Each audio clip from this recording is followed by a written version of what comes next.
मेरी आवाज आ रही है guys? Am I audible? Yes sir. चलिए। यस क्लास क्लास में जितने भी लोग आए हैं आप सभी का बहुत अभिनंदन करता हूं। मुस्कान मैम, प्रीति मैम, नित्या शर्मा मैम और सभी लोग जो भी इस क्लास में आए हैं यूजीसी नेट जेआरएफ पेपर 1 को डिस्कस करने के लिए, समझने के लिए, आप सभी का बहुत स्वागत करता हूं। गाइस अभी हमने ये नया बैच स्टार्ट किया। कल हमारा पहला क्लास था और यूनिट 1 जो हमारा टीचिंग एप्टीट्यूड है, क्योंकि जब हम यूजीसी नेट जेआरएफ एग्जाम की बात करते हैं, पेपर 1 की पर्टिकुलरली विशेष करके जब हम पेपर 1 की बात करते हैं तो हमारे पास 10 यूनिट्स हैं। तो जो पहला यूनिट यानी जो पहला चैप्टर है, पहली इकाई है हमारी, वो टीचिंग एप्टीट्यूड यानी शिक्षण अभिक्षमता का है। तो अभी हम उसको कर रहे हैं। मैंने आपको पूरा सिलेबस भी एक दिन समझाया था। जो हमारा पूरा सिलेबस है पेपर 1 का, वो मैंने आपको समझा दिया था कि भाई क्या क्या हमें कवर करना है इस मीन टाइम में, यानी जो 6 महीना हमारे पास है, तो उस 6 महीने में हमें क्या क्या कवर करना है, उसके क्या टॉपिक्स और सब टॉपिक्स हैं, उसके बारे में मैंने आपको बहुत माइन्यूटली बताया था, एक एक चीज के बारे में बताया था और उसी को हम लोग सीक्वेंस वाइज फॉलो कर रहे हैं। कल के क्लास में भी मैंने आपको टीचिंग एप्टीट्यूड जब हमने शुरू किया तो टीचिंग के बेसिक्स, उसके कैरेक्टरिस्टिक्स, उसके फीचर्स, शिक्षण के क्या गुण हैं, शिक्षण क्यों आवश्यक है, शिक्षण में क्या चुनौतियां यानी टीचिंग में क्या चैलेंजेस हम फेस करते हैं, इस तरह की बातें कल के क्लास में हमने की थी। आज भी हम लोग टीचिंग एप्टीट्यूड में आगे जो भी हमारे टॉपिक्स हैं, जो विषय है, उसको करेंगे, उसको डिस्कस करेंगे, है ना। तो क्लास स्टार्ट करते हैं गाइस, क्योंकि सिलेबस जो है गाइस आपका समझना बड़ा इंपॉर्टेंट है। जब आप किसी भी एग्जाम की तैयारी करते हो सबसे पहला स्टेप है सिलेबस समझना, क्योंकि सिलेबस अगर आपको नहीं पता होगा तो आप तैयारी नहीं कर पाएंगे सही से, आप दिग्भ्रमित यानी भटक जाएंगे। तो आपका सिलेबस, सबसे पहले तो सिलेबस को लेकर के आपकी एक क्लैरिटी होनी चाहिए, बहुत ही क्लैरिटी, बहुत स्पष्टता होनी चाहिए, ताकि आप उसको बिल्कुल एक एक टॉपिक को कवर कर सकें विद टाइम। ठीक है, तो मैंने उसका पीडीएफ भी भेजा है, इंग्लिश और हिंदी दोनों में। इंग्लिश में भी भेजा और हिंदी में भी भेजा है। नोट्स भी इंग्लिश हिंदी, क्लास भी हमारा इंग्लिश में ही चलता है, ताकि हिंदी इंग्लिश दोनों मीडियम के स्टूडेंट्स को फैसिलिटेट कर सकूं मैं, आपको सुविधा हो सके। ठीक है, तो हम अपने क्लास को स्टार्ट करते हैं गाइस, फिर क्लास के बाद चर्चा करेंगे अन्य विषयों पे। अभी हम लोग क्लास स्टार्ट करते हैं। मैं आपके साथ स्क्रीन भी शेयर कर रहा हूँ, ताकि आपको सारी चीज़ें बेहतर तरीके से समझ में आए। जो मैं आपको बोल रहा हूँ वो साथ के साथ आप देख भी सको, तो मैं स्क्रीन भी शेयर आपके साथ कर रहा हूँ। तो मैंने गाइस कल आपको इवैल्यूएशन वगैरह बता दिया। आज हमें ब्लूम्स की टेक्सोनॉमी पे विचार करना है। देखिए, जब हम लोग टीचिंग की बात करते हैं, जब हम लोग टीचिंग एप्टीट्यूड की बात करते हैं, तो टीचिंग क्या है गाइस, आपको पता है ना, टीचिंग एक रूट है जहां से सारे प्रोफेशंस निकलते हैं। टीचिंग एक ऐसा रूट है जहां से दुनिया के जितने भी प्रोफेशन है ना, टीचिंग के थ्रू ही होकर निकलते हैं। आप पढ़ोगे तभी तो किसी प्रोफेशन में जाओगे। तो टीचिंग को बेहतर करना, टीचिंग एक ऐसा, हम कह सकते हैं कि प्रोसेस है जिससे आप दुनिया के सारे अंधकार को दूर कर सकते हो, कि कोई भी देश अपने आप को विकसित बना सकता है, डेवलप्ड बना सकता है। तो टीचिंग को बेहतर करने के लिए हमेशा से कुछ ना कुछ सजेशंस और रिकमेंडेशंस आते रहते हैं। बेंजामिन ब्लूम भी उनमें से एक हैं। बेंजामिन ब्लूम बहुत बड़े साइकोलॉजिस्ट थे, जिन्होंने अपनी एक बुक भी लिखी थी, टेक्सोनॉमी ऑफ एजुकेशनल ऑब्जेक्टिव। इनकी एक किताब आई थी 1976 में, टेक्सोनॉमी ऑफ एजुकेशनल ऑब्जेक्टिव, जिसमें इन्होंने बहुत अच्छे से स्पष्ट किया कि भाई शिक्षा का उद्देश्य क्या होना चाहिए, या शिक्षा के जो उद्देश्य हैं, जो पर्पस ऑफ एजुकेशन है, उसकी पूर्ति कैसे करें। हम सभी लोग पढ़ रहे हैं अभी, जैसे हमारा पर्पस क्या है, to qualify JRF, to get NET, यही हमारा पर्पस है इस क्लास को संचालित करने का, इस क्लास को चलाने का। इसी प्रकार से जब हम टीचिंग करते हैं, जब हम लर्निंग करते हैं, तो कुछ ना कुछ हमारा पर्पस होता है कि हम एक अच्छे ह्यूमन बने, हम एक सक्सेसफुल सिटीजन बने, हम कैपेबल बने, फाइनेंशियली इंडिपेंडेंट बने, हमारा सोसाइटी में एक स्टेटस हो। टीचिंग लर्निंग के कई सारे ऑब्जेक्टिव्स हो सकते हैं, है ना। जब आप पढ़ते हो तो कुछ ना कुछ आपका गोल होता है, उसको फुलफिल करना आप चाहते हो समय के साथ। तो ऐसे में बेंजामिन ब्लूम, जो कि एक बहुत बड़े मनोवैज्ञानिक थे, साइकोलॉजिस्ट थे, उन्होंने कुछ हमें स्टेप्स बताए हैं कि किस प्रकार से हम अपने एजुकेशन को बेहतर कर सकते हैं। तो सबसे पहले गाइस इन्होंने कहा कि रिमेम्बरिंग, जैसे मान लीजिए कि जब हम लोग क्लास करते हैं, खास करके छोटे क्लासेस में ऐसा देखा जाता है कि रिमेम्बरिंग का मतलब क्या है, या बड़े क्लास है, ये हर ये सभी के लिए एप्लीकेबल है, हमारे लिए भी एप्लीकेबल है। तो ब्लूम की जो टेक्सोनॉमी है, जिसमें गाइस ये शिक्षा के उद्देश्यों को कैसे हम पूरा कर सकते हैं, हमारा जो एजुकेशन का ऑब्जेक्टिव है उसमें मैक्सिमम गोल को हम अचीव करें, उसके लिए सबसे पहला ये कहता है रिमेम्बरिंग। जैसे मान लीजिएगा इसकी क्लास के स्टार्टिंग में मैंने आपको सिलेबस भेजा, सिलेबस समझा भी दिया, तो क्या हुआ, वो आपकी मेमोरी में चला गया, आपकी मेमोरी में, आपके मन मस्तिष्क में वो चला गया कि भाई हाँ ये सिलेबस है। एक सरफेस लेवल पे आपको पता लग गया कि मुझे क्या पढ़ना है ना। उसके बाद हम क्या करते हैं गाइस, जब आपको कोई चीज पता लग जाता है भाई ये एग्जिस्ट, ये कोई वर्ड है या ये सिलेबस है, ये कंटेंट है, ये कोई ये वस्तु है, तो उसके बाद हम क्या करते हैं, उसके अंडरस्टैंडिंग यानी कि उसमें समझ अपना डेवलप करना स्टार्ट करते हैं। आपको मैंने टीचिंग एप्टीट्यूड एक टॉपिक है, तो टीचिंग एप्टीट्यूड आपको समझ आ गया, हाँ भाई ये मुझे पढ़ना है, बट उसके अंदर तो गाइस समंदर है, उसके अंदर तो बहुत कंटेंट है, उसको अंडरस्टैंड मतलब समझना है ना, उसके डेप्थ में जाना। तो सबसे पहले हम क्या करते हैं, चीजों को रिमेंबर यानी कि माइंड में लाते हैं उसको, ताकि लंबे समय तक हमारे दिमाग में रहे, है ना। उसके बाद हम क्या करते हैं, उसको समझते हैं, क्रिटिकली उसकी एक अंडरस्टैंडिंग करते हैं, मतलब कि बोध, समझना, कॉम्प्रीहेंशन। उसके बाद हम क्या करते हैं, जब आप किसी टॉपिक को समझ जाते हो ना, तो आप उसको अप्लाई करने लग जाते हो इन डिफरेंट सिचुएशन।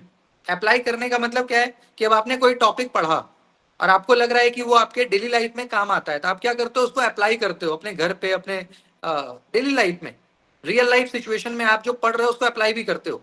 अब मैथमेटिक्स सीखते हो तो मैथमेटिक्स से अपना हिसाब किताब भी कर लेते हो, कंप्यूटर सीखते हो तो भैया जॉब जॉब वगैरह में आपको हेल्प हो जाता है, कम्युनिकेशन सीखिएगा तो बहुत सारे अपॉर्चुनिटीज आपके लिए खुल जाएंगे, टीचिंग एप्टीट्यूड सीख लोगे तो टीचिंग के पेडागोजी की मदद से और कई सारे स्कूल कॉलेज में। कहने का मतलब ये है गाइस कि हम जो भी चीज सीखते हैं वो कहीं ना कहीं, जब आपको पहले आप उसको समझ लेते हो अपनी मेमोरी में, फिर उसको समझने के पश्चात आप उसको अप्लाई करने लग जाते हो अपने रियल लाइफ सिचुएशन में। और अप्लाई करने के बाद क्या होता है कि आपका कंसेप्ट जब बिल्कुल मजबूत हो जाता है, तो फिर आप एनालाइज, एनालाइज का मतलब क्या है गाइस कि किसी का विश्लेषण करना। किसी भी विषय का विश्लेषण कब आप करते हो, जब आप उसमें स्पेशलाइजेशन कर लेते हो, जब आप किसी विषय के एक्सपर्ट हो जाइएगा तब आप एनालाइज कर पाएंगे, तब आप उसकी व्याख्या कर पाएंगे।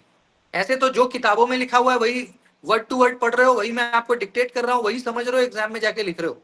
लेकिन एनालिसिस आप कब करते हो, एनालिसिस मतलब अपने शब्दों में अपनी समझ, किसी भी टॉपिक के बारे में अपनी समझ, अपना रिव्यू डालना। वो कब डालोगे, जब आपका एक्सपर्टी हो जाएगा उस टॉपिक पे, उस विषय में, तभी तो आप उस पर अपना कुछ प्रतिक्रिया डालेंगे ना। तो एनालाइज करना, और एनालाइज के बाद क्या, इवेल्युएट। इवेल्युएट माने मूल्यांकन, कि जितना आपने सीखा उसको इवेल्युएट करो कि भाई कितना आया, कितना नहीं आया, क्या कमी रह गई। और अंतों तो आपको क्रिएटिंग, ये नया जुड़ा है, क्योंकि आज के शिक्षा में गाइस सबसे बड़ा चीज जानते हैं क्या हो गया, पहले था इवेल्युएशन, इवेल्युएशन पहले लास्ट था, इवेल्युएशन जो था ना वो पहले लास्ट था, लर्निंग का लास्ट स्टेज था। हाँ भैया इवेल्युएशन हो गया, माने आपने परीक्षा दे दी, मार्क्स आ गया, पता लग गया कि क्या लूप होल्स है, क्या कमी है, पता लग गया, उस पर काम करो। लेकिन अब पिछले 2-4 वर्षों में नया एक ऐड हो गया, क्रिएशन, क्रिएटिंग, क्रिएटर। आजकल देख रहे हो हर 10वां 15वां बंदा अपने आप को क्रिएटर बनाने की कोशिश कर रहा है। क्रिएटर मतलब कुछ ना कुछ क्रिएट कर रहा है वो, कोई यूट्यूब पे वीडियो बना रहा है, कोई कुछ नया इनोवेशन कर रहा है, कुछ नई टेक्नोलॉजी बना रहा है, तो कुछ भी कर रहा है, लेकिन कर रहा है स्टार्टअप वगैरह। तो क्रिएशन का मतलब क्या है ना। तो क्रिएशन का मतलब क्या है कि जब आप किसी चीज को क्रिएट करते हो, क्रिएट का मतलब क्या है कि जो चीजें आपने सीखा, अब आप उसको क्या करेंगे, अपने तरीके से कुछ नया क्रिएट करिए। जो चीजें आप किताब में पढ़ रहे हो, बुक में पढ़ रहे हो, वो तो चलो बुकिस है, वो तो किसी ने लिखा, बट आप अपना भी तो कुछ नए प्रिंसिपल डेवलप करो, कुछ नई थियरी दो, कुछ ऐसा नया डेवलप करो जिससे कि सोसाइटी को फायदा हो, आने वाले जनरेशन को कुछ नया मिले। तो आज के समय में आप देख रहे हो कि क्रिएटिंग, क्रिएटिंग का मतलब कि भाई अगर आपने पढ़ लिख लिया तो कुछ नया क्रिएट करो। बने बनाए चीजों पे तो आप काम कर ही रहे हो, बट कुछ अपना भी तो करो, कुछ नया तो करो। तो दैट इज क्रिएटिंग। तो जब आप क्रिएट करने की स्थिति में आ जाइएगा ना, तब आपका एजुकेशन का ऑब्जेक्टिव कंप्लीट माना जाएगा, तब ये माना जाएगा हाँ भाई शिक्षा का उद्देश्य पूरा हुआ। जब आप ऐसी स्थिति में आ जाइएगा कि आपको इतना नॉलेज हो गया, आपका नॉलेज में इतना डेप्थ आ गया कि आप कुछ नया क्रिएट कर रहे हो, कुछ नया क्रिएट कर रहे हो, कुछ कुछ आपकी रचना में कुछ नया, तो दैट इज कॉल्ड क्रिएटिंग। तो ये पूरा ब्लूम का एक हम कह सकते हैं कि स्टेज है। इन्होंने स्टेप वाइज बताया कि किस प्रकार से हम एजुकेशन को बेहतर बना सकते हैं और एजुकेशन के मैक्सिमम ऑब्जेक्टिव्स को हम लोग क्या कर सकते हैं, कंप्लीट कर सकते हैं। तो ये है पहला, रिमेम्बरिंग, फिर अंडरस्टैंडिंग, फिर अप्लाइंग, फिर analyse, evaluation and then creating. ठीक है, इसके बाद गाइस टीचिंग आपको पता ही है गाइस, टीचिंग मैंने आपको बोला भी था कि टीचिंग का मतलब है अंडरस्टैंडिंग, स्किल, वैल्यूज, है ना। टीचिंग का क्या मतलब है, आप मेरे से क्यों पढ़ते हो? क्योंकि आपको लगता है कि सारे टॉपिक सर मुझे कहानी की तरह बता देंगे। आप तो चाहो तो बुक से भी पढ़ सकते हो, कोई भी चीज हम चाहें तो बुक ले लो मार्केट से और पढ़ो। पर टीचर के पास, गुरु के पास जाने से क्या होता है गाइस कि आपको जो चीज आप 10 दिन में करिएगा, हो सकता है आपको 1 से 2 घंटे में आपको उसका समरी मतलब बता दूं, चीजें आपके लिए आसान हो जाती है ना। तो टीचिंग से क्या होता है गाइस कि हमारी अंडरस्टैंडिंग ज्यादा मजबूत होती है। आप अगर आप खुद से पढ़िएगा, मान लो आप खुद से कुछ पढ़ रहे हो, मैं खुद से, तो आपकी जितनी समझ है उतना ही ना आप समझोगे। पर अगर कोई एक्सपर्ट आपको पढ़ा रहा है तो हो सकता है कई सारी नई बातें आपको पता लग जाए जो आपने पहले नहीं सोचा था। तो उससे क्या है कि आपको आपका जो पकड़ है, आपका जो कमांड है सब्जेक्ट के ऊपर, वो क्या होता है, बड़ी तीव्रता से बढ़ता है, तेजी से आपका कमांड जो है नई नई चीजों पे बढ़ता है ना। इसके अलावा टीचिंग में गाइज हमें इंफॉर्मेशन मिलता है, नई नई चीजों को हम लोग सीखते हैं, फैक्ट्स का हमें पता लगता है ना। फैक्ट्स के साथ साथ इंफॉर्मेशन आता है, नॉलेज आता है, हम अपने स्किल को डेवलप करते हैं, वैल्यूज डेवलप करते हैं। वैल्यूज का मैनर आपका अच्छा हो। अगर आप कहते हैं ना पढ़े लिखे का मतलब क्या है कि आप में मैनर्स हो, आप में बिहेवियर हो, इंटीग्रिटी हो, ऑनेस्टी हो, डिसिप्लिन हो, अनुशासन हो। ये वैल्यू भी तो समय के साथ डेवलप होता है ना। आपको स्कूल में ये सिखाया जाता है। स्कूल का टाइम क्यों फिक्स होता है कि 8 बजे आना है, 2:30 बजे जाना है? 8 से अगर 8:05 हो गया तो गेट के बाहर से ही आपको भगा दिया जाता है। 2:30 पे छुट्टी हो जाती है, फिर आप घर आते हो, फिर दूसरे दिन के लिए तैयार होते हो।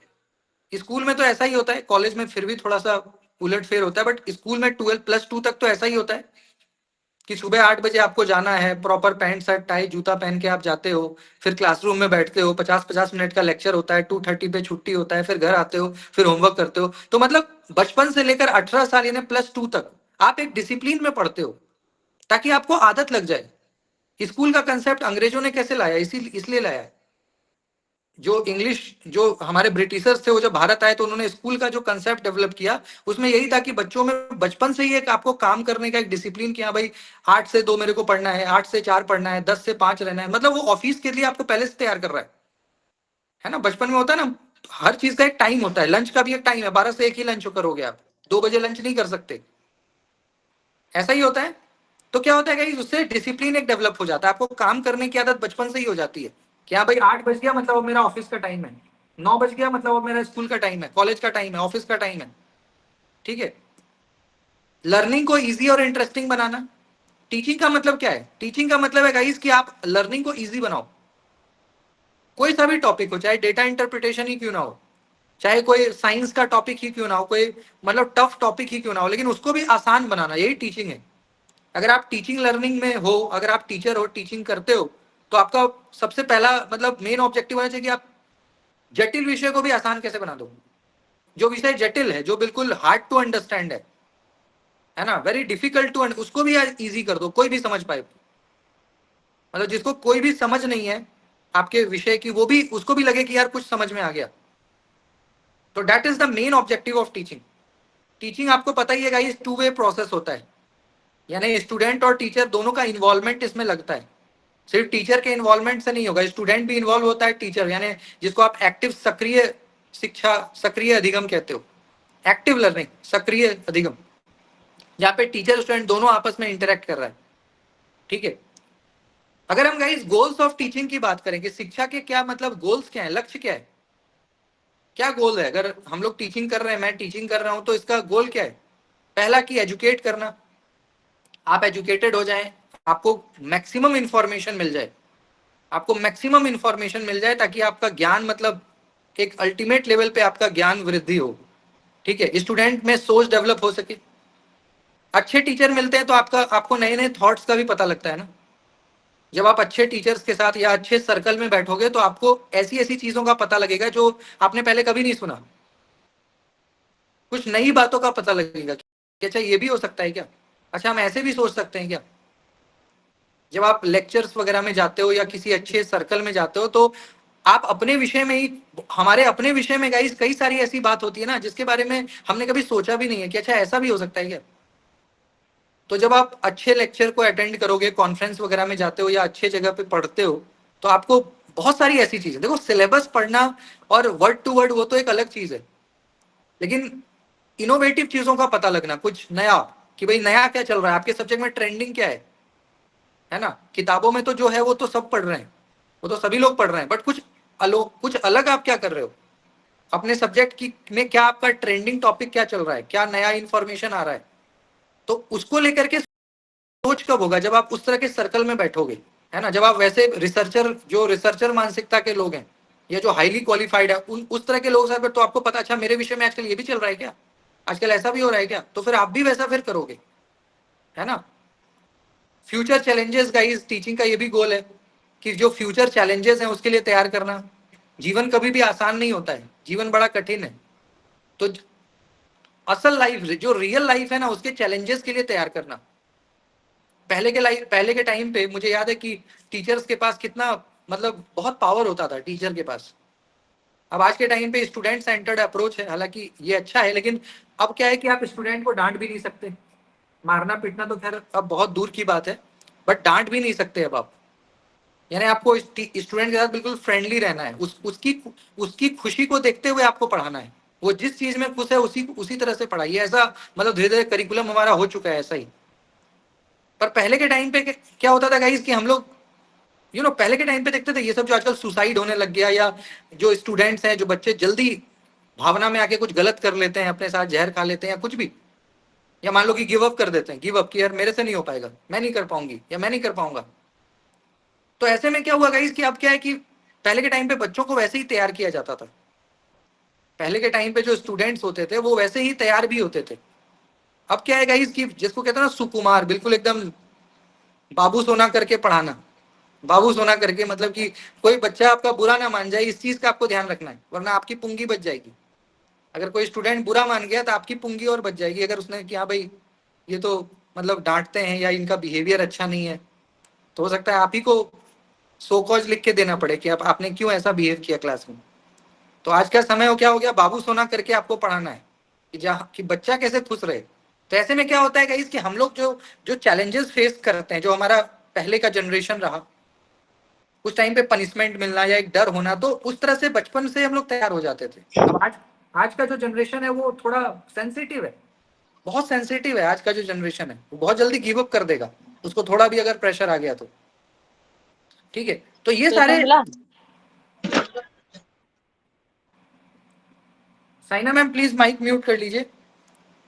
इसके साथ ही साथ गाइस रियल लाइफ एग्जांपल्स, है ना। टीचिंग में हम लोग क्या करते हैं, रियल लाइफ एग्जांपल देना। इससे क्या होता है गाइस कि रियल लाइफ एग्जांपल से ना आपको ज्यादा समझ में आता है। कोई भी सब्जेक्ट आप पढ़ लो, किसी भी विषय को पढ़ोगे ना, जब आपको रियल लाइफ एग्जांपल से मैं कोरिलेट करूंगा ना, आपको ज्यादा मजा आएगा, आपको ज्यादा समझ में आएगा।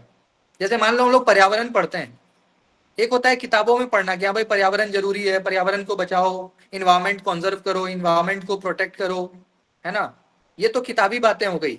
एक होता है गाइस कि आपको प्रैक्टिकली सिखाना, आपको वैसे सिचुएशन में ले जाके सिखाना कि देखो पर्यावरण अगर हैरेस हो रहा है तो किस प्रकार से लोग मर रहे हैं, कैसे ऑक्सीजन की कमी हो रही है, कैसे बीमारियां हो रही है रियल लाइफ में। तो आप क्या है गाइस, फिर किताबों की जरूरत ही नहीं, फिर आप खुद इन्वायरमेंट के लिए बड़े जागरूक हो जाइएगा। या कोई भी ऐसा विषय है, तो प्रैक्टिकल लर्निंग बड़ा जरूरी है।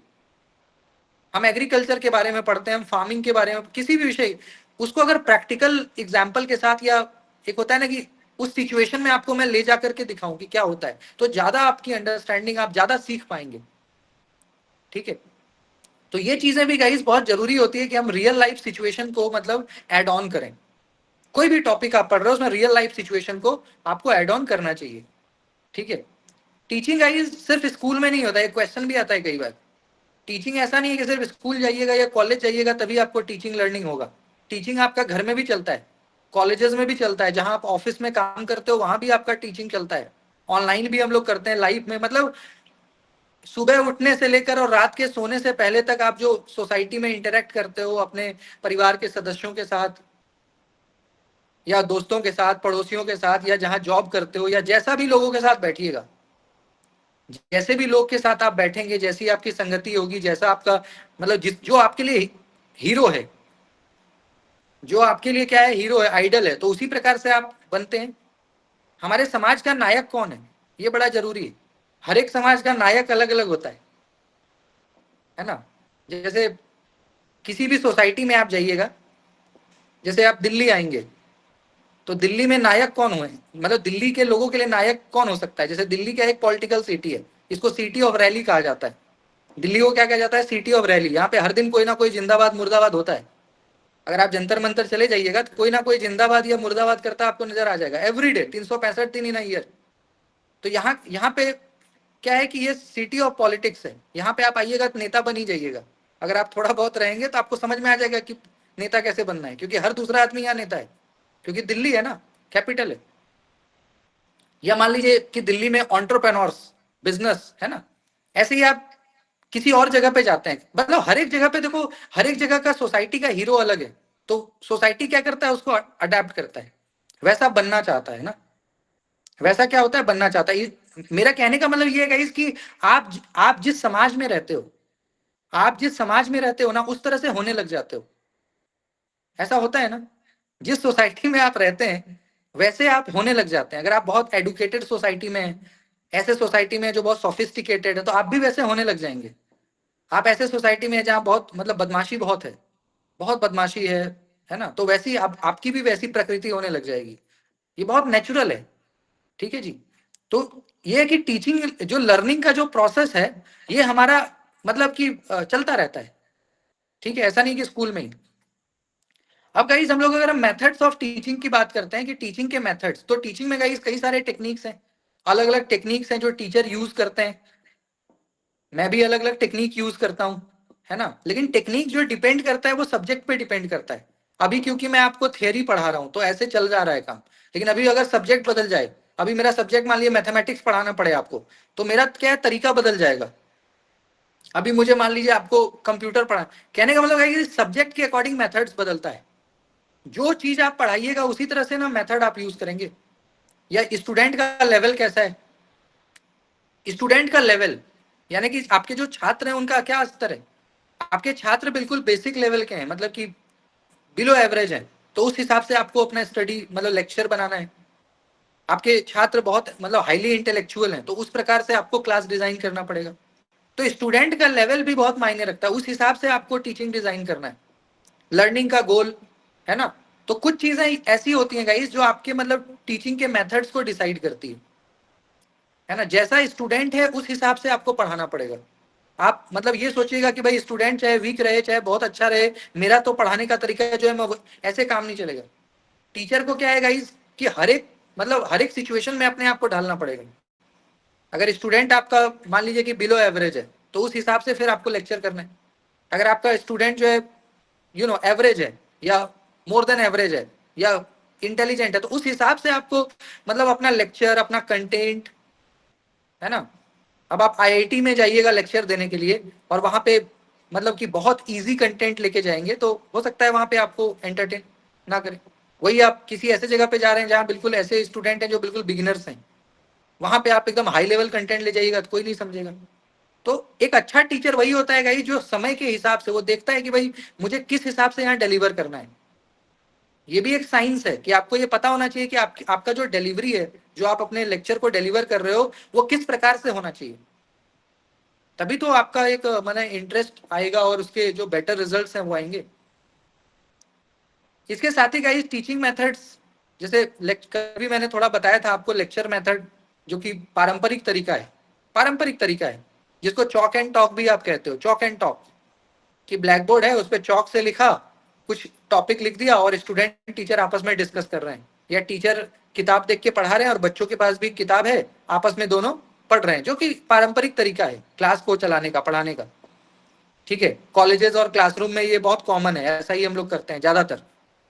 ऐसे ही गाइस डिस्कशन मेथड हो सकता है कि हम लोग किसी टॉपिक पे डिस्कस करते हैं, चलो आज पढ़ाई नहीं करते हैं, चलो भाई आज डिस्कस करते हैं किसी विषय पे।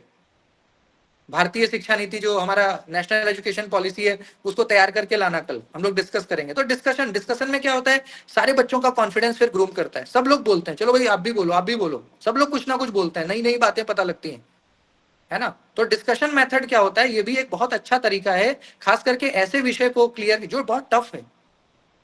कुछ ऐसे टॉपिक्स होते हैं ना जो बड़े डिफिकल्ट टू अंडरस्टैंड, वहां पे डिस्कशन आपका काम करता है। कुछ ऐसे टॉपिक्स हैं जो समझ ही नहीं आ रहा है, याद नहीं हो रहा, चलो उसको डिस्कस कर, चार लोग मिल गए 4 लोग मिलकर उसको डिस्कस कर लिए, तो अच्छी हो गई तैयारी, बहुत अच्छा कंसेप्ट बन गया। हो सकता है आप अकेले पढ़ रहे हो, नहीं आ रहा है समझ, चलो 2-3 लोगों का ग्रुप बना लेते हैं, 10 लोग का उसमें डिस्कस कर लेते हैं, है ना। तो ये भी एक अच्छा तरीका है। डेमोन्स्ट्रेशन हम लोग कर सकते हैं गाइज, यानी कि प्रैक्टिकली दिखाना, एनिमेशन के थ्रू, 3D के थ्रू। प्रैक्टिकल सब्जेक्ट्स में ज्यादा ये यानी दिखाओ, जो पढ़ा रहे हो वो अगर दिखा सकते हो वीडियो के फॉर्म में, या रियल लाइफ में जाकर के विजिट करा सकते हो, इंडस्ट्रियल विजिट या फील्ड विजिट, तो वो दिखाना भी उचित रहेगा, है ना, दिखा भी सकते हो, तो वो होगा। ठीक है। प्रोजेक्ट मेथड भी बड़ा रेलिवेंट है, प्रासंगिक है, जहाँ पे आपको प्रोजेक्ट वगैरह मिल जाता है, या तो आप अकेले भी प्रोजेक्ट करते हो टीम के साथ। एक टीम का भाव ये भी बड़ा जरूरी है, क्योंकि जब आप वर्क प्लेस पे जाइएगा तो आपको टीम में काम करना पड़ेगा ना। तो ऐसे में गाइज आपको बचपन से ही प्रोजेक्ट वगैरह मिलने लग जाता है, क्लास 5वां से 6ठा से ही मिलने लग जाता है, ताकि आप 4-5 बच्चों का ग्रुप बनाइए और एक किसी प्रोजेक्ट पे, पीपीटी पे काम करिए, ताकि आप आगे चल के आपको जब ऑफिस में काम करना पड़े या कॉलेज में, तो वहां पे आप एक टीम का, आपको पता हो भाई मुझे 4-5 लोगों के ग्रुप में कैसे काम करना है, कैसे किसी कमेटी में रह के काम करना है, सबके साथ कोऑर्डिनेट, समन्वय बनाना है, सबके साथ एक बैलेंस कोऑर्डिनेशन बनाना है। तो प्रोजेक्ट मेथड, उससे क्रिएटिविटी भी आती है, टीम वर्क का भाव आता है, सेल्फ लर्निंग भी होती है। ठीक है। प्रॉब्लम सॉल्विंग मेथड, ठीक है, खुद से कोई प्रॉब्लम मैंने आपको दे दिया, जैसे मैंने आपको कहा कि जाओ लाल किला के पास जाओ, और लाल किला के आसपास जितने भी रोड पे जो बैठते हैं, जितने भी दुकानदार बैठते हैं, लाल किला के आसपास जाइएगा, है ना, या कुतुब मीनार, तो ऐसे जगहों पे आपको सड़क पे कई सारे, तो मैंने आपको दे दिया कि जाइए एक अच्छा सा, मतलब कि रिसर्च आपको बनाना है, लिखना है आर्टिकल, कि वहाँ के जो भी रोड साइड्स जितने भी शॉपकीपर्स हैं, तो उनके सामने क्या चैलेंजेस हैं, वो कितना कमा लेते हैं, या पुलिस वगैरह उनको बैठने देती है, नहीं बैठने देती है, क्या दिक्कत आती है, उनकी लाइफ कैसी है, उनके बच्चे पढ़ते हैं कि नहीं पढ़ते हैं। होता है ना, जो भी हमारे ऐसे हिस्टोरिकल प्लेसेस हैं, जैसे ताजमहल हो गया, कुतुब मीनार है, कोई भी जहाँ पे मान लीजिए काफी क्राउड है, तो वहाँ के आसपास जो लोग, जो छोटे छोटे दुकानदार हैं, उन पे जाके एक बार कि भाई उनके परिवार में क्या चल रहा है, उनके बच्चे पढ़ रहे हैं कि नहीं पढ़ रहे हैं, वो हर दिन दुकान लगा पाते, उनके लाइफ में क्या चैलेंजेस हैं, क्या। तो इस तरह से गाइज कई बार क्या होता है ना, कि जब आप खुद से जाके, अब मान लीजिए आप खुद से गए किसी जगह पे और आपने वहाँ के लोगों की सिचुएशन को एनालाइज किया कि क्या सिचुएशन है, सरकार से क्या मदद मिल रही है आपको, आप खुद से क्या कर पा रहे हो, कितनी कैपेबिलिटी है, मकान मिला कि नहीं मिला, या आप रेंट पे रहते हो, कितने साल से हो, क्या आर्थिक स्थिति है, ठीक है, फैमिली में कितने मेंबर्स हैं। कहने का मतलब ये है इसकी प्रॉब्लम सॉल्विंग, उनके प्रॉब्लम्स को आपने जाना, फिर उसको समाधान करने की कोशिश की। तो ऐसे कोई भी, अब ये सोशल साइंस, ऐसे ही हर एक विषय का कुछ ना कुछ आप प्रॉब्लम सॉल्विंग। तो जब आप किसी प्रॉब्लम को खुद से सॉल्व करते हो, तो क्या होता है कि आपका क्लैरिटी तो आता ही है, क्रिटिकल थिंकिंग भी, जिसको हम लोग कह रहे थे ना, reflective teaching, reflective level of teaching, तो वो भी डेवलप होता है। शिक्षा का शिक्षा का चिंतनशील स्तर। माइक म्यूट कर लीजिए मैम प्लीज। ऐसे ऐसे स्टोरी टेलिंग मेथड है, ठीक है। स्टोरी टेलिंग मेथड में क्या होता है कि स्टोरी के थ्रू पढ़ाना, है ना। तो स्टोरी के थ्रू पढ़ाने से क्या होता है कि समय का पता भी नहीं लगता, बोर भी नहीं होते। मूवी देखने जाते हो तो कभी टाइम का पता लगता है? अगर मूवी अच्छी है, अगर मान लीजिए कि कोई मूवी अच्छी है, तो पता लगता है 3 घंटा कैसे निकल गया? नहीं पता लगता है।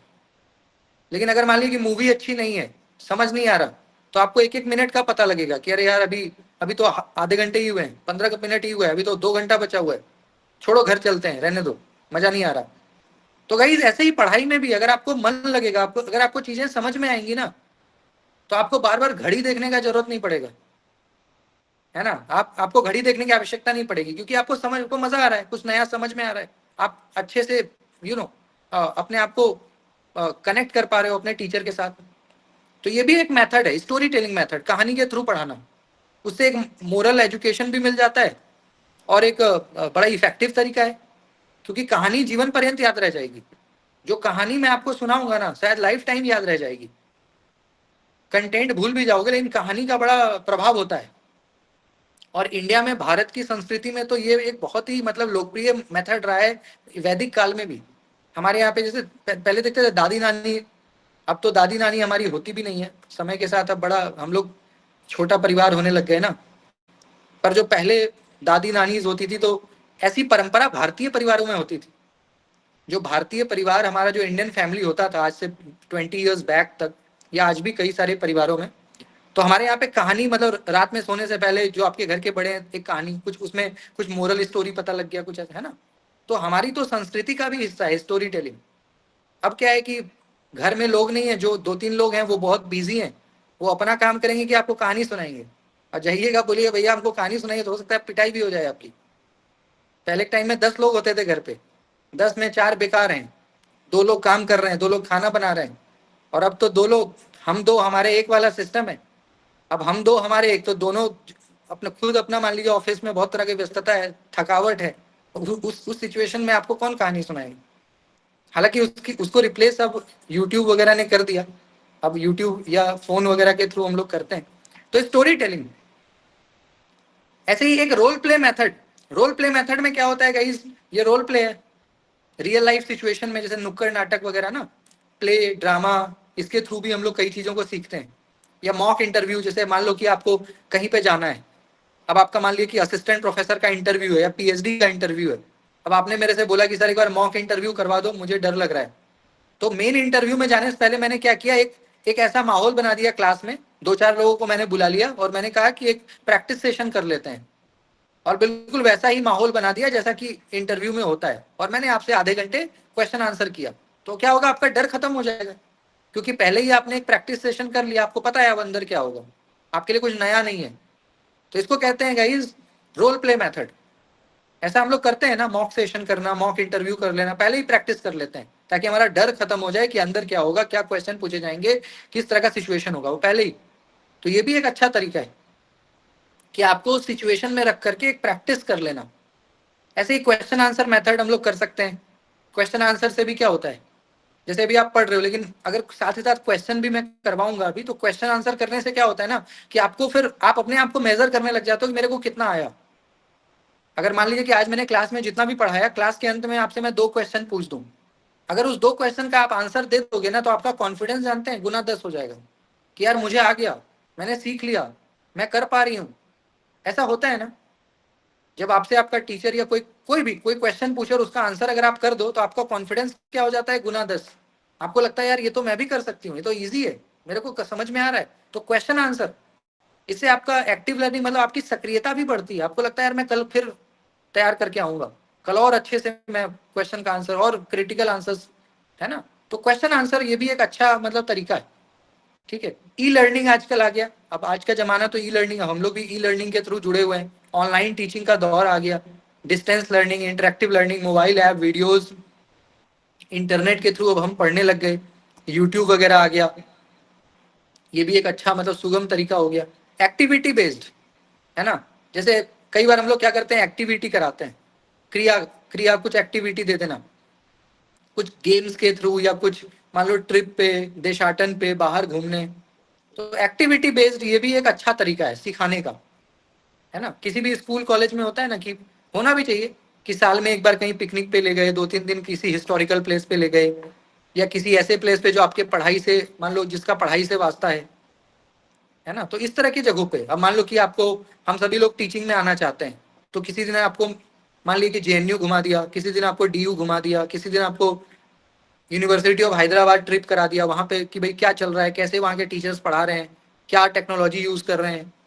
इससे क्या होता है ना कि आपको मतलब रियल लाइफ पता लग जाए कि रियलिटी में क्या चल रहा है, अच्छे जगहों पे किस तरह से क्लासेस चल रही है, क्या मेथड। तो आप क्या करोगे, जहां आप पढ़ा रहे हो वहां भी वो अडॉप्ट, उसको अप्लाई करोगे। या स्टूडेंट्स की भी हम बात करें, तो स्टूडेंट्स भी मान लीजिए इस तरह के ट्रिप पे जब जाते हैं, तो उनको क्या है कि बिल्कुल रियल लाइफ एक्सपीरियंस होता है कि किस तरह से वो अपने लाइफ को बेहतर कर सकते हैं। तो एक्टिविटी बेस्ड ये भी एक अच्छा मेथड है पढ़ाने का। ठीक है, ये भी एक अच्छा मेथड है हमारा पढ़ाने का। इसके साथ ही साथ गाइस हम लोग टाइप ऑफ टीचिंग एड्स पे आते हैं कि भाई टीचिंग एड्स कितने टाइप का है। क्योंकि मैंने आपको बताया था कि शिक्षण के आजकल सहायक सामग्री बहुत सारे हो गए, यानी टीचिंग को इजी बनाने के कई सारे एड्स हमारे पास हैं। जैसे विजुअल एड्स है, ठीक है, जिसको हम देखते हैं, जैसे चार्ट पेपर है, ये पारंपरिक तरीका है बहरहाल।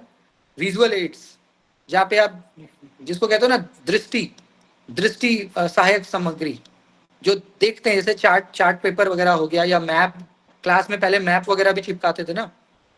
तो मैप, एक ज्योग्राफी की क्लास में मैप हमें सिखाया भी जाता था कि भाई ये भारत का मैप है, यहाँ पे पंजाब है, यहाँ दिल्ली है, हरियाणा है, झारखंड है, बिहार है, आंध्र प्रदेश है, कर्नाटका है, मध्य प्रदेश। तो ऐसे हम लोग मतलब सीखते थे कि कौन सा भारत में कौन सा जगह कहाँ पे है ना। ऐसे ही black board, pictures, poster, graph, ये सब क्या है, विजुअल एड्स है कि आपको मैंने चार्ट पेपर पे बना दिया तो देखने से क्या है ना, कंसेप्ट और क्लियर हो जाता है। अगर किसी चीज का डायग्राम आपको बना दिया जाए तो क्या है, और क्लैरिटी आ जाती है, आसान हो जाता है। ठीक है, किसी डेटा, लोकेशन, पहले के टाइम पे तो मैप कितनी बड़ी चीज होती थी।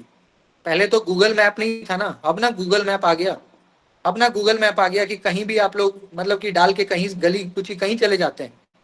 पर पहले के टाइम पे जो राजा महाराजा होते थे वो लोग, देखते हो अभी भी पुरानी मूवी देखोगे आप, अभी भी पुरानी मूवी आप देखते हो कि 1700 1600 उस समय पे तो जो राजा लोग होते थे वो क्या करते, पूरा मैप बनाते थे कि मैं इस रास्ते से जाऊंगा, ये जंगल आएगा, फिर यहाँ से हम निकलेंगे, फिर दूसरे राज्य में प्रवेश करेंगे, फिर वहां युद्ध होगा। ऐसा देखा होगा आपने, खास करके जो historical movie based on history होती है, यानी इतिहास संबंधित जो भी सिनेमा आता है उसमें आपने देखा होगा। तो मैप का महत्व कितना है। ठीक है, ऐसे ही ऑडियो एड्स हो सकते हैं गाइस, जैसे मान लो रेडियो है, एफएम है, टेप रिकॉर्डर है, स्पीकर है, आजकल पॉडकास्ट आ गया है ना। एफएम का ही नया, रेडियो का ही नया एक आप कह लो अपडेटेड वर्जन है पॉडकास्ट। दो लोग आपस में बैठ के बात कर रहे हैं किसी अच्छे विषय पे, जो काम का विषय है, तो उसको भी हम लोग सुन लेते हैं कई बार। आप कहते हो सर मुझे रिकॉर्डेड लेक्चर दे दो, मैं अपने घर में बैठ के भी एक बार देख लूंगी क्या है, देख लूंगा। तो ये सब गाइस ऑडियो एड्स है कि आप मान लो कि ईयरफोन लगा के सुन लो, तो उससे भी मदद मिल जाता है। ठीक है, ऐसे ही गाइस ऑडियो विजुअल, यहाँ पे गाइस आप देख भी रहे हो सुन भी रहे हो, जैसे टेलीविजन। टेलीविजन में क्या है कि आप देख भी रहे हो सुन भी रहे हो, जैसे आजकल यूट्यूब हो गया। यूट्यूब भी क्या है, वही है, देखना सुनना दोनों है। तो इसमें और मजा आता है, कम समय में हम ज्यादा चीजों को चाहें तो सीख सकते हैं। स्मार्ट क्लास आजकल चल रहा है ना, स्मार्ट क्लास, क्लासरूम में ही बड़ा सा बोर्ड लग गया, प्रॉपर वहां पे इंटरनेट वगैरह सब लगा हुआ है, स्मार्ट बोर्ड के थ्रू पढ़ाना। पीपीटी का समय आ गया, वो पेन पेपर वाला जमाना चला गया। अब मैं कल भी बोल रहा था ना, पीपीटी, पीपीटी बनाना आना चाहिए, पीपीटी बनाना सीखिए। तो अब पीपीटी के थ्रू ही नोट्स वगैरह बनता है, पीपीटी के थ्रू ही आपको पढ़ाना है या कुछ भी प्रेजेंट करना है, या कोई एजुकेशनल मूवी आपको, कल मैं सुपर 30 के बारे में आपको कोट कर रहा था कि आपको सुपर 30 देखना चाहिए। ये ऐसी कई सारी मूवी है जो एजुकेशन बेस्ड है, जो आपको बताएगी कि भाई, अभी जैसे एक और आया था ना, जो क्लास 12 की क्या आया था, है ना, दृष्टि वगैरह आया था ना, क्या नाम था, विक्रांत मैसी जिसमें हीरो है, आईएएस वगैरह पे कुछ आया। सर 12वीं फेल। 12th फेल ना, 12th। 12th fail. तो इस तरह की मूवी कभी कभी मान लो कि हफ्ता दिन, 10 दिन, महीने में एक बार कभी देख लिए, तो एक पता लगता है कि भाई, क्योंकि क्या है जानते हैं कि लाइफ में मेहनत से, कहते हैं ना, हार्डवर्क बीट्स टैलेंट। एक कोट है, हार्डवर्क बीट्स टैलेंट। कोई बहुत टैलेंटेड है बट वो मेहनत नहीं करता, वो बहुत पीछे रह जाएगा। कोई हार्ड वर्किंग है, उसमें कोई टैलेंट नहीं है, वो बहुत आगे चला जाएगा, है ना। तो हार्डवर्क बीट्स टैलेंट, यानी कि अगर आप हार्डवर्क, तो हार्डवर्क कैसे होता है, कई बार हमें मोटिवेशन मिल जाता है, कुछ चीजें हमारे दिमाग में मतलब लग जाती हैं, कुछ चीजें हमारे दिमाग में लग जाती हैं कि भाई करना है ना। तो कई लोग कर लेते हैं, ऐसे कई सारे एग्जाम्पल है। 12th फेल नाम ही था, 12th फेल, जो मनोज शर्मा उसमें पे मूवी, मनोज शर्मा और श्रद्धा शर्मा पे वो बना है। तो मनोज शर्मा पे मूवी बनी है ना 12th फेल, जो आप बता रहे हैं, जो भी आईएएस हैं, आईपीएस हैं, तो वो 12th में सही में फेल थे, 12th में फेल हो गए, लेकिन कुछ उनको ऐसा मोटिवेशन मिला अपने समाज, घर, परिवार का, कि वो कुछ ऐसा कर गए कि फिर कर ही गए। अब आज उन पे मूवी बन गई, 200-300 करोड़ रुपए का इनकम हो गया उस मूवी पे, इतना सुपर डुपर हिट हो गया, जबकि बहुत कम बजट में बनाए, 30-32 करोड़ में बनाए, कमाई हो गया उसका 200-250 करोड़। मतलब इसको सुपर डुपर हिट ही बोलोगे ना, कि 32 करोड़ का मूवी है और कमाई हो गया आपका मोर देन 100 करोड़, तो सुपर डुपर हिट मूवी हो गया। तो जिसपे बनी है वो 12th सच में फेल है, मनोज शर्मा। लेकिन अब 12th फेल है मतलब कि पढ़ाई में बहुत अच्छे नहीं होंगे, ऐसा हम कह सकते हैं। अब कोई फेल है तो पढ़ाई में अच्छे नहीं होंगे 12th में, लेकिन वहां से उन्होंने यूपीएससी तक की सफर तय की, जो भारत का सबसे टफेस्ट एग्जाम है। तो एक इंस्पिरेशनल स्टोरी है ना। तो ऐसी स्टोरी कई बार हमारे लाइफ में भी हमारे जीवन को बदलने के लिए पर्याप्त होती है। अगर आपको कोई चीज ईगो पे लग गया ना, तो बहुत चीजें मतलब बदल सकती है हमारे जीवन में भी, है ना। तो ये अच्छी बात है। तो एजुकेशनल मूवी भी होती है। जैसे अभी सितारे जमी पे तो मैंने नहीं देखा, आमिर खान का जो है ये भी शायद कुछ ऐसा ही मूवी है। ऐसे ही प्रोजेक्टर वगैरह है, प्रोजेक्टर के थ्रू भी ऑडियो विजुअल एड्स, ठीक है। तो ये चीजें हैं। ऐसे ही डिजिटल, आजकल डिजिटल का जमाना आ गया गाइस, मल्टीमीडिया का जमाना है ये तो। टेक्नोलॉजी को यूज करो। अब मैं आपको मान लो गूगल फॉर्म के थ्रू कोई क्विज भेज दिया या कोई पोल करा दिया, करते ही हो आप लोग, टेलीग्राम वगैरह पे चलता रहता है कोई ना कोई पोल हो गया, ऑनलाइन क्विजेज हो गए, ठीक है, ई बुक्स हो गया, एनिमेशन हो गया, तो आजकल तो बहुत आसान हो गया। अब मैं जो मान लो मैंने जितना पढ़ाया, इसी में से मैं 10 क्वेश्चन आपको बना करके और ऑनलाइन क्विज के फॉर्म में आपको ग्रुप पे भेज दूं, आप उसको टिक करके मुझे आंसर दे दोगे तुरंत, आप पता लग जाएगा कितना सीखा। तो आजकल तो ये चीजें होने लगी, घर बैठे आप सब काम कर रहे हो, यानी सेल्फ लर्निंग आपका हो रहा है। ऐसे ही गाइस टेक्टाइल और एक्टिविटी बेस्ड एड्स, यानी ऐसा जैसे जिसमें आप खुद से काम करते हो, जैसे मॉडल बनाना, बचपन में भी हम लोग बनाते थे ना, साइंस साइंस खास करके विज्ञान में ये सब ज्यादा होता है, मॉडल बनाना कुछ इस तरह से है ना, कई सारी चार्ट पेपर वगैरह को यूज करके science experiment, crafting, field visit. तो एक्टिविटी बेस्ड, जहाँ पे आप खुद से चीजों को बना रहे हो, खुद से क्रिएट कर रहे हो, तो इससे भी आपको चीजें आती हैं, ठीक है। खास करके प्रैक्टिकल सब्जेक्ट में ज्यादा है एक्टिविटी, साइंस में ज्यादा होता है। साइंस अगर आप पढ़ेंगे तो वहां पे एक्टिविटी ज्यादा है, ज्यादा एक्टिविटी है। ह्यूमैनिटीज में थोड़ा कम है। अब हम लोग गाइस बात करते हैं कि एक अच्छा टीचिंग एड क्या होता है। यानी टीचिंग एड्स तो मैंने बहुत सारे बता दिए कि audio visual, activity aid. But guys हम, एक अच्छा टीचिंग एड क्या होता है? एक अच्छा टीचिंग एड मतलब कि ऐसी कौन सी सामग्री है जो आपके शिक्षण को बेहतर बना सकती है वास्तविक मायने में। तो पहला कि वो बहुत सिंपल हो, बहुत क्लियर हो। आपका टीचिंग क्या होना चाहिए? एकदम सिंपल। अभी मैं आपको पढ़ा रहा हूं तो एकदम कोशिश कर रहा हूं कि कोई नर्सरी क्लास का बच्चा भी बैठे उसको भी समझ में आए थोड़ा कि मैं क्या बोल रहा हूँ। तो आपका टीचिंग जो आपका लैंग्वेज है दैट मस्ट बी सिंपल, एकदम एकदम मतलब साधारण, कि कोई भी उसको समझे, क्लियर हो, रेलिवेंट हो, आज के विषय से मिलता जुलता। अब मैंने आपको 12th फेल का एग्जाम्पल दिया क्योंकि वो अभी रिसेंट में आई है ना, या और भी जो मूवीज मैंने एक दो आपको, जो रिसेंट मतलब जो उसका रेलिवेंस है कि आज के समय में प्रासंगिक है कि नहीं। तो ये भी आपको ध्यान में रखना है कि जो आप एग्जाम्पल दे रहे हो वो रेलिवेंट होना चाहिए, जो पढ़ा रहे हो वो रेलिवेंट होना चाहिए, इजी टू सी, यानी अच्छे से सुनाई दे, है ना, बहुत ज्यादा कॉस्टली ना हो, ताकि बच्चे मान लो अफोर्ड कर सकें। कई सारी ऐसी चीजें होती है जिसको बच्चे अफोर्ड कर सकें, वो भी ध्यान में रखना है, ठीक है। लर्निंग गोल हमारा पूरा हो सके, जो भी आपका लक्ष्य है वो पूरा हो सके, तो ऐसा टीचिंग एड, ठीक है। तो ये सारी चीजें आपकी होती हैं। इसके बाद गाइस इवैल्यूएशन, मैंने आपको बताया था कि इवैल्यूएशन में फॉर्मेटिव इवैल्यूएशन, समेटिव इवैल्यूएशन, ये सब मैंने आपको लास्ट क्लास में बताया था, ठीक है, कि भाई क्या क्या होता है मूल्यांकन में, फॉर्मेटिव क्या है, समेटिव क्या है, डायग्नोस्टिक इवैल्यूएशन क्या है, ठीक है। इसमें दो और इवैल्यूएशन है, उसको भी मैं बता दूंगा, नॉर्म और क्राइटेरिया, जो एग्जाम में इस बार भी हर बार आता है। अब गाइस जैसे ब्लूम का क्लासिफिकेशन आपने पढ़ा कि ब्लूम ने एजुकेशन के ऑब्जेक्टिव को लेकर के बोला कि भाई हम एजुकेशन के ऑब्जेक्टिव को कैसे पूरा कर सकते हैं। उसी प्रकार से गैगने, गैगने जो है हमारा गाइस, ये भी जो रॉबर्ट गैगने, ये भी एक अमेरिका का साइकोलॉजिस्ट था, अमेरिका से बिलोंग करते हैं, बहुत बड़े मनोवैज्ञानिक थे, जिन्होंने एजुकेशनल ऑब्जेक्टिव को लेकर के बात की है कि हम कैसे एजुकेशन के आउटकम को, लर्निंग आउटकम को बढ़ा सकते हैं। जैसे अभी हम लोग पढ़ रहे हैं तो हमारा रिजल्ट कैसे बेहतर हो, रिजल्ट कैसे बेहतर आए, परिणाम कैसे बेहतर आए, तो उसको लेकर के इन्होंने भी कई बातें बताई कि भाई बच्चों को जब आप पढ़ाते हो तो आपका आउटकम कैसे बेटर हो, बेस्ट हो, है ना, सर्वश्रेष्ठ आपका प्रदर्शन अच्छा हो, तो वो कैसे होगा। तो उसके लिए इन्होंने कई सारी चीजें बताई, बिंग अ साइकोलॉजी, मनोवैज्ञानिक होने के नाते। पहला इन्होंने बोला सिग्नल लर्निंग।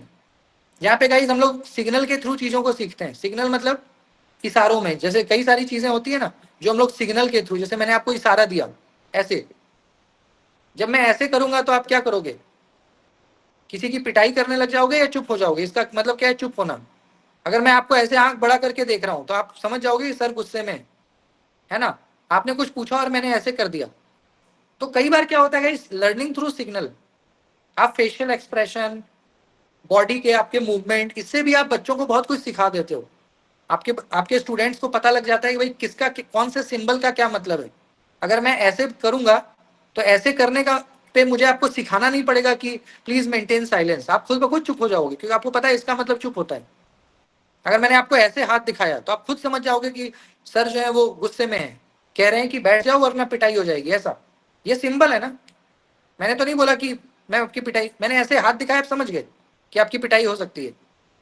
तो ऐसे ही कई सारे सिंबल्स हैं जो कि एक अच्छा तरीका माना जाता है सिखाने का, ठीक है। या मान लो कि बेल, मान लो कि बचपन से बेल बजता है ना, टन टन टन टन टन टन, एक बेल बजता है जब स्कूल की मैं बात कर रहा हूँ, स्कूल की बात कर रहा हूँ, तो एक बेल बजता है जब क्लास हमारा लगता है। एक बेल जब मान लो कि 1 घंटे पूरा हुआ तो टन, 2 घंटे पूरा हुआ तो टन टन, 3 घंटे पूरा हुआ तो टन टन टन, 4 हुआ तो टन टन टन टन, फिर 5वां हुआ तो टन टन टन टन टन।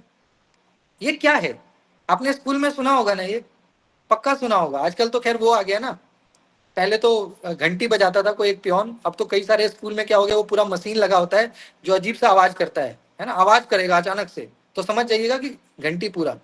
तो उसका वेट करते रहते थे हम लोग कि अब घंटी बजेगा, मतलब 1 पीरियड पूरा, 2 पीरियड पूरा।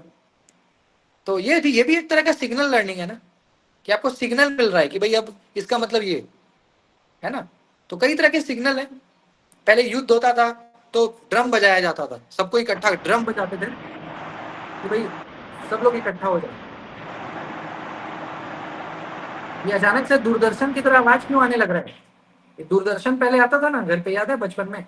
तो दूरदर्शन का जैसे ही सिग्नल ऑफ होता था, ऐसे ही झिरझिर झिरझिर, वैसे ही पता नहीं आने लग जा रहा है बीच बीच में किसका माइक अनम्यूट हुआ है। इसके बाद दूसरा है guys stimulus response learning. Stimulus का मतलब क्या है गाइस, है ना? स्टिमुलस का मतलब क्या है कि जैसे आप कुछ चीजें ऐसी होती है ना जिसको ना हम लोग नेचुरली रिएक्ट करते हैं। जैसे मान लो कि मैंने आपको ये दिखाया, जैसे ही मैं ये दिखाऊंगा ना तो आपके दिमाग में नेचुरली आएगा पेंसिल। मैं अगर आपको ऐसे दिखाऊंगा, ऐसे मैं अगर ऐसे करूंगा ना तो आपके माइंड में नेचुरली आ जाएगा फोन, ठीक है। मैं अगर आपको ये दिखाऊंगा ना, मैं कुछ नहीं बोलूंगा, बस ऐसे दिखाऊंगा तो आप समझ जाओगे सर ये तो मतलब आ जाएगा, ये तो मार्कर है, ठीक है। या मैं आपको कुछ भी दिखाऊं, कोई भी चीज अगर मैं आपको दिखाता हूं तो आप ये समझ जाइएगा कि क्या है। अगर मैं ये दिखाऊं आपको ये, तो आप समझ जाओगे ये क्या है, नाइफ है, चक। तो स्टिमुलस रिस्पॉन्स का मतलब क्या होता है गाइस कि जैसे मान लो कोई चीज मैंने आपको दिखाया, तो तुरंत आपका माइंड क्या होता है, रिस्पॉन्स करता है कि ये तो नाइफ है, ये तो पेंसिल है, ये तो पेन है ना। उसके बारे में फिर हम सोचना इसका क्या यूज है, सर ने क्यों दिखाया, जरूर कुछ सर की मंशा होगी, जरूर इससे कुछ काम होगा। तो स्टिमुलस रिस्पॉन्स, हम लोग ये भी एक मतलब कि एजुकेशन को बेहतर बनाने का तरीका, स्टिमुलस रिस्पॉन्स, कि आप बच्चों को ऐसी चीजों को दिखाइए कि वो खुद ब खुद आंसर करे, उनको मोटिवेट करिए, उनको ऐसा बनाइए कि वो खुद ब खुद आंसर करे। आपको मान लीजिए कि मैं आपसे कोई क्वेश्चन पूछूंगा और उसका आंसर आपको आता है, तो आप चुप नहीं रह पाएंगे, आप खुद ब खुद उसका आंसर करिएगा। ये बहुत नेचुरल है। अगर मान लीजिए कि आपको मैं कोई क्वेश्चन पूछूं, मैं अगर मान लो आपको मैंने ब्लूम टेक्सोनॉमी पढ़ा दिया और अब मैं आपसे पूछूं कि बता सकते हो ब्लूम टेक्सोनॉमी क्या है, तो आप में से मैक्सिमम लोग सोचेंगे कि मैं आंसर करूं कि मैं करूं, है ना। जब आपको कोई भी क्वेश्चन का आंसर आता है ना तो ये बड़ा नेचुरल होता है कि हम लोग सोचते हैं कि मेरे मुंह में मच्छर चला गया, लगता है मुंह में अगर आपके मच्छर चला जाए समझ जाइए कहीं से आपको पैसा आने वाला है। ऐसी मान्यता है, इसको हम लोग क्या कहते हैं पता है, आर्कीटाइपल थॉट, आर्कीटाइपल थॉट इसको कहते हैं। तो ऐसा मान्यता है कि अगर अचानक से मच्छर आपके मुंह में चला जाए तो you must get money from somewhere, तो कहीं से आपको धन लाभ होगा, ऐसा ऐसा मतलब मान्यता है। ये पढ़ाते पढ़ाते मच्छर चला गया मेरे मुंह में। तो तो मैं यही आपको बता रहा था, क्या बता रहा था मैं भूल गया, क्या बता रहा था मैं, खैर जो भी स्टिमुलस बता। रिस्पॉन्स, हाँ, तो ब्लूम की टेक्सोनॉमी। ब्लूम्स की टेक्सोनॉमी, तो ब्लूम्स की अरे टेक्सोनॉमी, ये बता रहे थे कि कौन आंसर करे।